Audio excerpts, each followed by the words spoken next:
Dance choreographer Jani master Telugu రాష్ట్రాల్లో hot topic గా మారారు.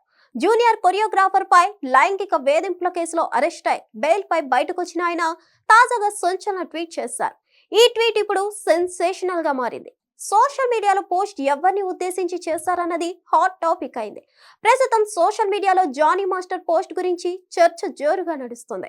తన అసిస్టెంట్ కొరియోగ్రాఫర్ పై లైంగిక వేధింపుల ఆరోపణలు ఎదుర్కొన్న జానీ మాస్టర్ కొన్నాళ్లు జైలు జీవితం గడిపారు. ఆ తర్వాత బెయిల్ పై బయటకు వచ్చారు. కానీ ఈ వ్యవహారంతో జానీ మాస్టర్ స్టార్డమ్ మొత్తం నాశనం అయిపోయింది. బాధిత యువతి మా అసోసియేషన్ లో ఫిర్యాదు ఇవ్వడంతో మా అసోసియేషన్ ఆయనపై చర్యలు తీసుకుంది. డాన్స్ అసోసియేషన్ యూనియన్ అధ్యక్షుడిగా జానీ మాస్టర్ ను తొలగించింది.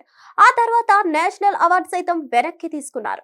అయితే జానీ మాస్టర్ ను అధ్యక్ష పదవి నుంచి తొలగించిన క్రమంలో మా అసోసియేషన్ కొత్త అధ్యక్షుడి కోసం ఎన్నికలు నిర్వహించింది. ఈ ఎన్నికలపై జానీ మాస్టర్ కోర్టును ఆశ్రయించారు. ఇక్కడ కూడా జానీ మాస్టర్ కు ఎదురు దెబ్బ తగిలింది. పిటిషన్ ను కొట్టేసింది. ఈ క్రమంలో సినీ పరిశ్రమకు చెందిన పలువురు కోర్టు తీర్పును వక్రీకరించి ప్రచారం చేస్తున్నారంటూ జానీ మాస్టర్ రియాక్ట్ అయ్యాడు. వారి తప్పుడు ప్రచారాన్ని ఖండిస్తూ ఎక్స్ వేదికగా పోస్ట్ చేశారు.